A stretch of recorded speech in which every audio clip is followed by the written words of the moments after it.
Bom dia, vamos iniciar mais um programa Meu Doutor e hoje é o último programa do ano e vamos falar de um assunto importante que é a psoríase, uma doença que afeta uma parcela considerável da população e que traz bastante transtorno para o dia a dia, com foco em 3 pilares que mudam desfechos: prevenção de agravamentos, diagnóstico preciso e acesso efetivo aos cuidados.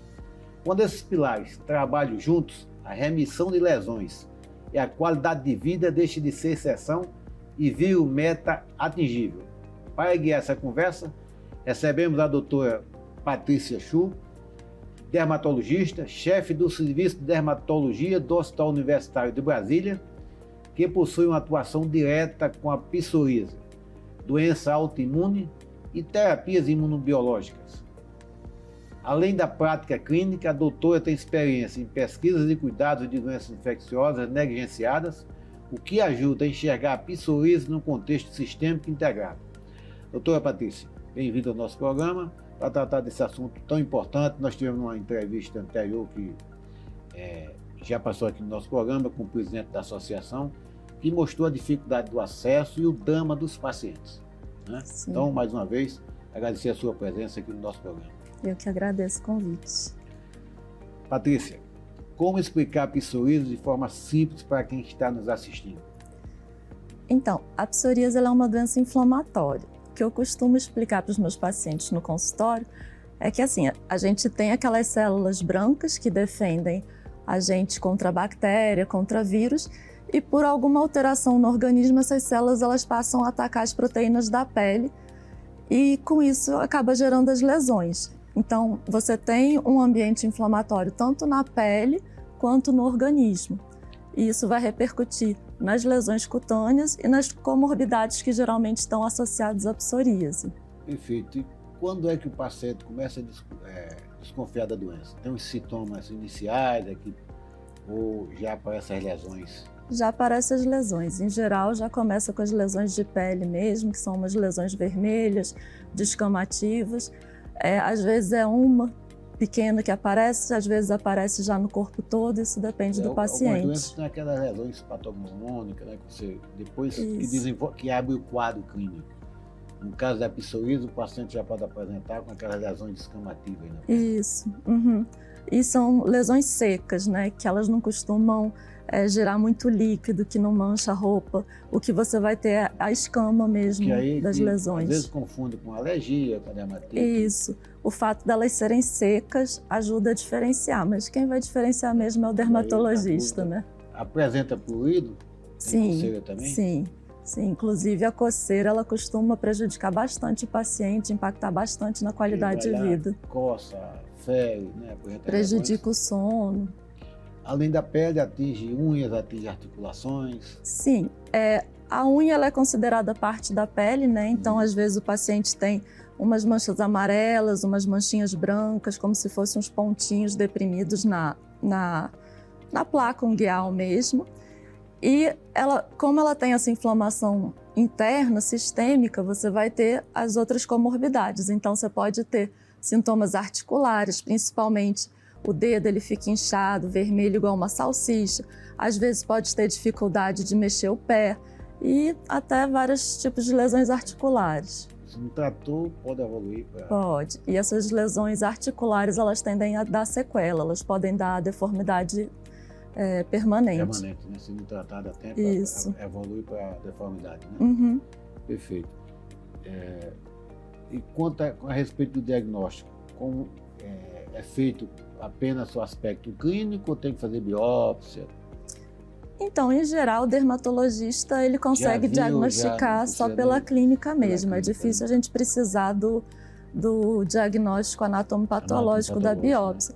Às vezes, quando não está muito claro, pode dar uma confusão com uma alergia ou um aspecto atípico, né? Porque o paciente não é 100% livre. Perfeito. Então, às vezes, a gente pode precisar. Não é aquela descrição típica, mas se você tiver a doença na cabeça, você já vai raciocinar, o raciocínio clínico já vai em cima, né? Sim.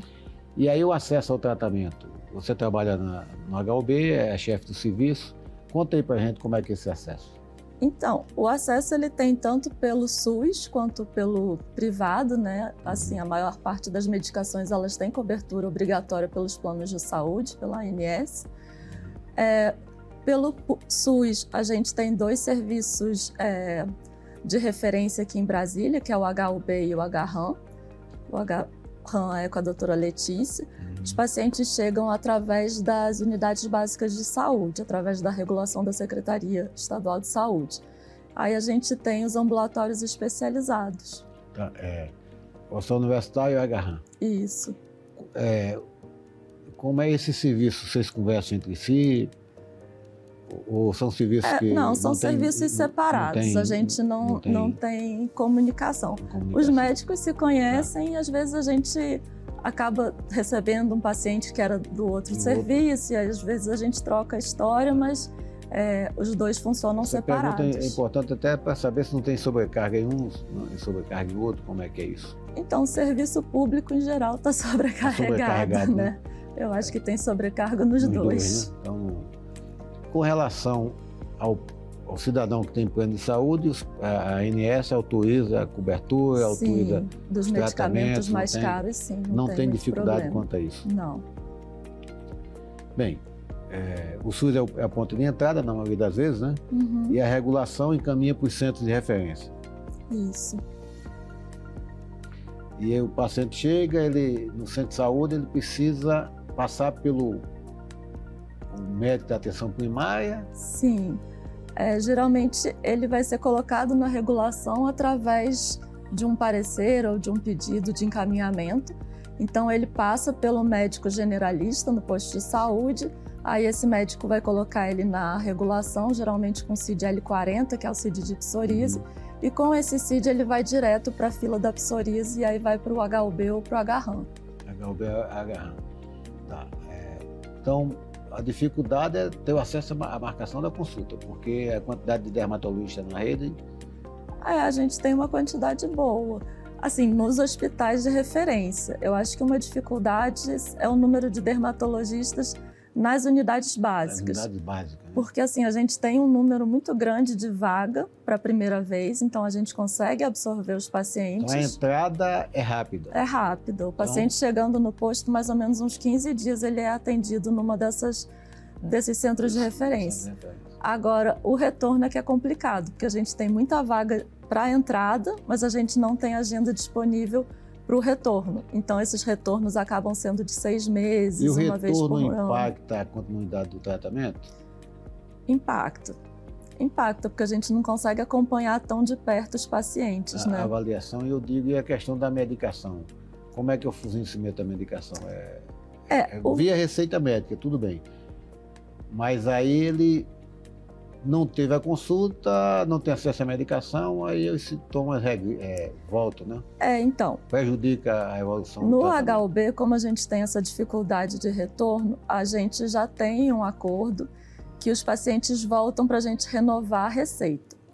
Então, assim, a gente não consegue realmente fazer a consulta inteira, mas a gente faz a renovação das receitas para eles não perderem o processo. Até conseguir marcar para ser reexaminado e evoluir. A não ser que realmente ele esteja descompensado, tenha um agravamento do quadro, aí a gente marca encaixe. Tá, não, mas isso é importante, porque se ele não tiver a renovação da receita... Sim, aí perde o tratamento, aí né? termina tá começando sempre, aí você vai ter aí uma desistência do tratamento. Sim, né? prejudicaria a adesão, com certeza. Essa visão é importante. E agora vamos falar um pouquinho sobre tratamento. Nós temos o tratamento tópico, fototerapia, medicações sistêmicas. Explica para a gente aí como é que é isso. Então, a Sociedade Brasileira de Dermatologia ela tem um fluxograma, né? Em geral, a gente começa com o tratamento de passar, que é o tratamento tópico, que seria destinado para a psoríase mais leve. Se esse tratamento tópico não funciona, a gente tem as câmaras de UVB, que imitam um bronzeamento, né? A luz do sol, que é chamado fototerapia. Isso ajuda também no tratamento do paciente. Às vezes esse tratamento é mais complicado, porque o paciente tem que se dirigir para a unidade hospitalar para poder fazer isso. Então, o paciente faz internado? Não é internado, é ambulatorial. Ele vai, faz a sessão e volta para casa. Leva? A sessão é bem rápida, em 5 minutos. Ah, tá. Então o problema é sair do trabalho para poder fazer esse tratamento 2 vezes por semana, né? Não funcionou isso, a gente passa para as medicações convencionais, que é o metrexato, a citretina, que o paciente ainda consegue comprar na farmácia comum, com receita, claro, né? Uhum. E aí, não funcionando, a gente passa para os medicamentos de alto custo, que são os biológicos. Os medicamentos de alto custo têm acesso no hospital? Tem acesso na farmácia de alto custo. Então, o paciente tem encaminhado. Então, isso. E, eventualmente, precisa internar o paciente, tem aqueles quadros mais graves? Tem. Às vezes, o paciente chega mais grave, mais descompensado, às vezes até com repercussão clínica, mesmo infecção. Isso. E aí, a gente tem que internar. É um quadro realmente grave e complicado, né? Sim, porque as lesões cutâneas elas vão prejudicar a barreira cutânea, né? Então isso gera muito risco de infecção. E a fase inicial do tratamento, a confusão com problemas, dermatite, questões alérgicas e uso de medicações como os corticoides, alteram, influenciam, complicam? Então, o que acontece é que, principalmente para a gente que é terciário, a gente recebe os pacientes bastante mexidos, né? É exatamente isso que eu queria que você falasse. Então, assim, a gente recebe paciente que vem de outros médicos que não sabe direito o que é psoríase. Exatamente. A gente recebe paciente que faz tratamento com farmacêutico no balcão da farmácia. E aí, às vezes, essas medicações elas acabam mudando um pouco a clínica da lesão original. E aí, quando ele chega, a gente tem que tirar tudo, esperar ele ter uma piora para a gente poder diagnosticar certo, para poder começar certo. Confunde até o diagnóstico, né? Sim, aí atrasa um pouco mais o tratamento dele correto. Porque na fase inicial realmente pode confundir. Agora, quando as lesões estão bem evidentes, não tem muita confusão. Agora, realmente, se depender do curioso, né? E o que acontece também, assim, principalmente na farmácia e às vezes postos de saúde também, o pessoal faz o corticoide oral para tentar tirar. E realmente isso melhora a lesão, o paciente fica zerado, só que quando ele tira o corticoide, se ele não tirar adequadamente, ele vai ter um rebote, ele vai piorar muito. E retorna mais grave. E às vezes são esses pacientes que chegam e a gente precisa internar. Perfeito. Isso é importante. O ideal é que procure o centro de referência, mas infelizmente a gente não tem nos pontos de socorro dermatologista de plantão, né? Sim. O ideal é que tivesse um canal já para você ligar e uma agenda aberta. Sim. Para evitar essas complicações mais graves. Com certeza. Bem, Patrícia, estamos chegando ao final, aliás, chegamos ao final do nosso primeiro bloco, vamos dar um intervalo e já voltamos. Já. Você que nos assiste, nos aguarde que em minutos retornaremos. Estamos de volta com o meu doutor, agora vamos ao prático. Fluxo, documentos e prazo para garantir atendimento e remissão. Doutora Patrícia, na UBS, o que o paciente precisa levar para ter acesso à primeira consulta? Então, provavelmente ele vai precisar dos documentos pessoais. Se ele já tiver sido atendido por algum dermato, se ele tiver exame, seria bom ele levar também para anexar. E até para ajudar a ter o diagnóstico mais rápido da psoríase. Quando ele chega no centro de saúde, com certeza ele já passou pelo pronto-socorro. Sim. Naquela fase, ou passou na farmácia, ou um curioso ali. É importante também levar esse histórico, né? Sim, das medicações utilizadas. Ou se não na UBS, mas pelo menos quando conseguir a primeira consulta com o dermatologista. Sim. Porque aí o dermatologista vai ter ideia da medicação que tomou, até para avaliar outras complicações sistêmicas, né? Porque o paciente faz uso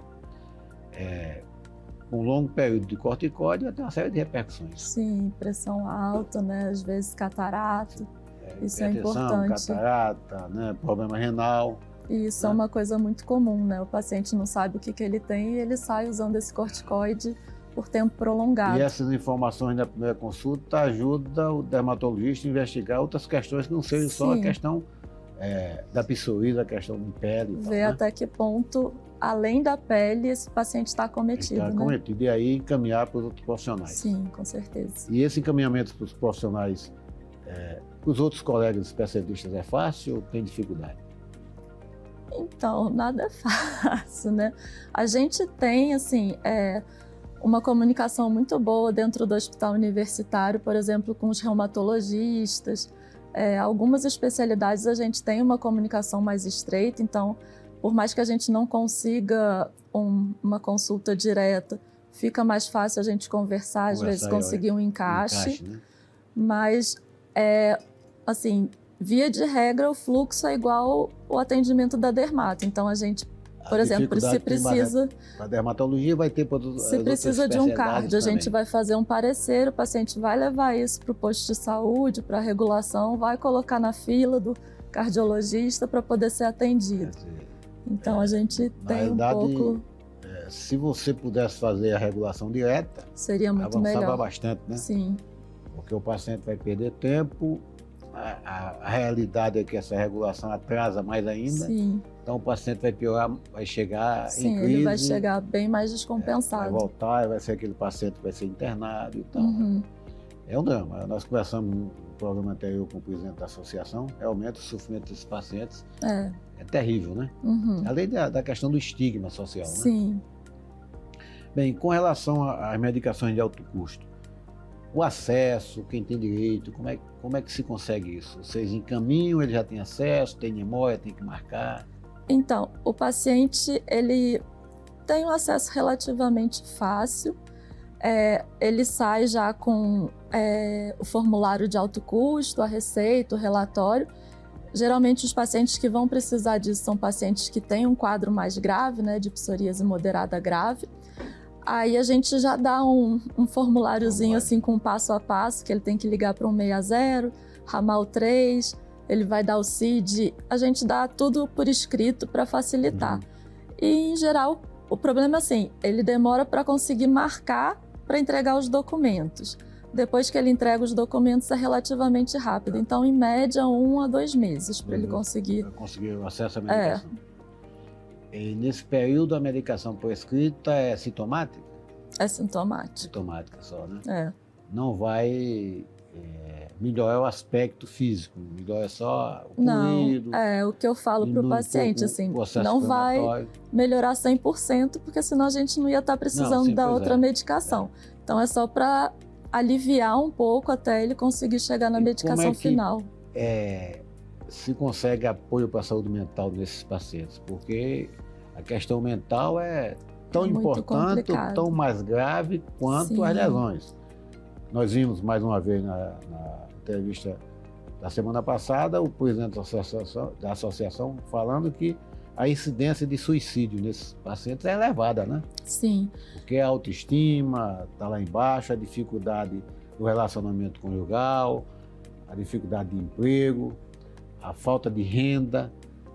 Muitos pacientes se transformam em moradores de rua, né? O estigma de que a doença ela é contagiosa. Sim. Como é que a gente está no apoio à saúde mental desses pacientes?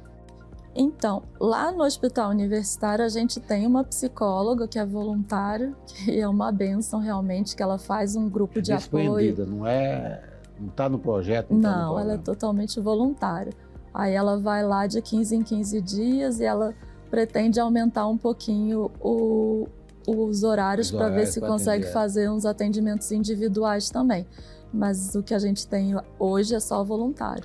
E dentro do hospital universitário da Secretaria de Saúde, você não vê nenhuma manifestação, nenhum interesse em criar um fluxo próprio no CAPS, nos ambulatórios de psiquiatria para esses pacientes? A gente teria muita necessidade disso, mas eu nunca consegui agilizar esse fluxo, não. Né? Então precisa se avançar bastante. Com certeza. Tem que ter alguém que realmente...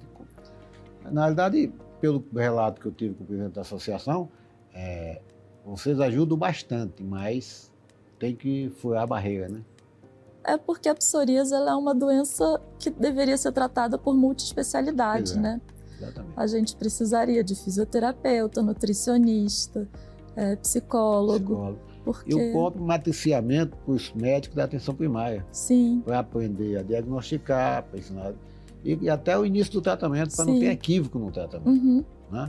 Para evitar os quadros, as questões graves. Então, falta mais eficácia das políticas públicas. Sim. Porque o problema existe, é grave, todo mundo tem conhecimento, tem como resolver. Sim. Está faltando mais envolvimento, né? Uhum. Só para orientar, em termos de orientar o paciente, os sinais de alerta para ele tentar acelerar ou forçar uma consulta de retorno.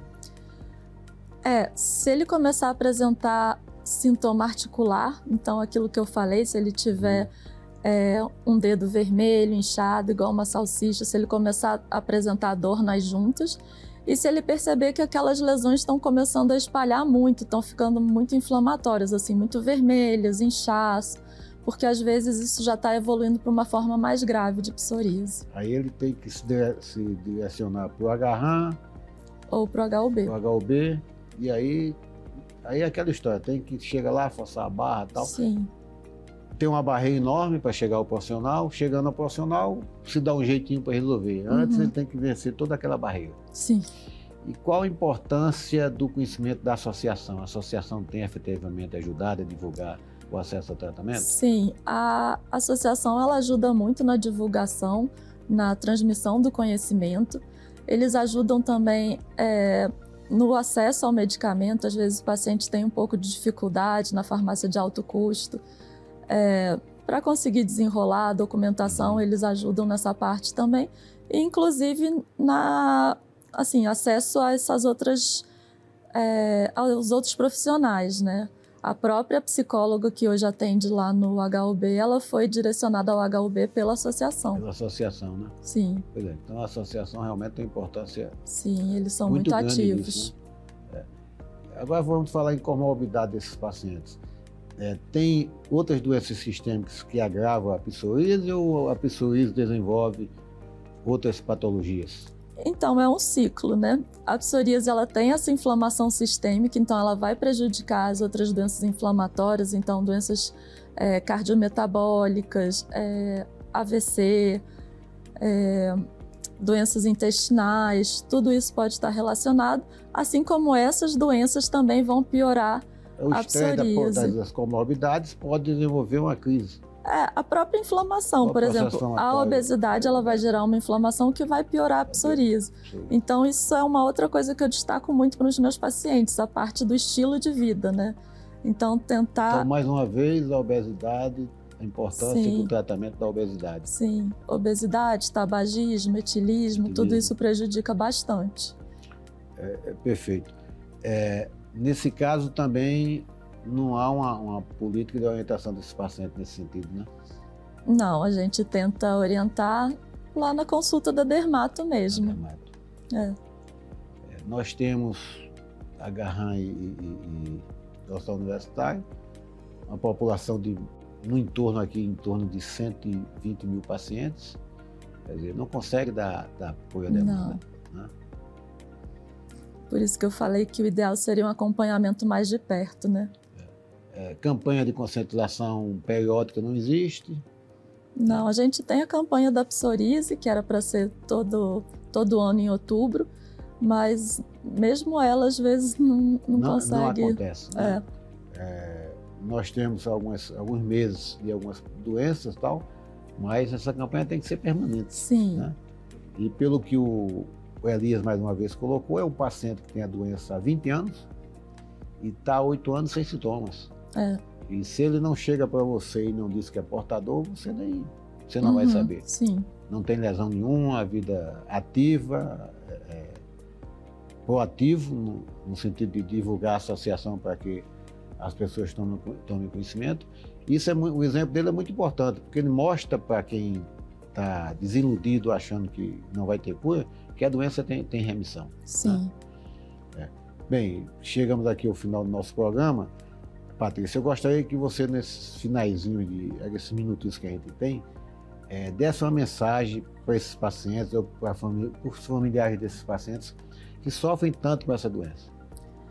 Então, acho que a mensagem mais importante é saber que a psoríase realmente ela não tem cura, mas ela tem tratamento. Então, a gente consegue deixar o paciente zerado, a gente consegue deixar essa pele limpa, essa inflamação controlada, os sintomas todos a gente consegue que eles regridam. E é isso, é não desistir, que a gente consegue chegar lá. Às vezes demora um pouquinho, mas a gente chega lá. Perfeito, é isso. Persistência que consegue e não tem cura, mas fica sintomático e leva uma vida normal, se insere no mercado de trabalho, na convivência social, né? De uma forma plena, não é isso? Sim, com certeza. Patrícia, obrigado mais uma vez por participar do nosso programa. E agradecer a vocês que nos acompanham no programa Meu Doutor. Este é o último programa do ano. Gostaria de desejar a todos Feliz Natal, um 2026 de prosperidade, saúde e felicidades.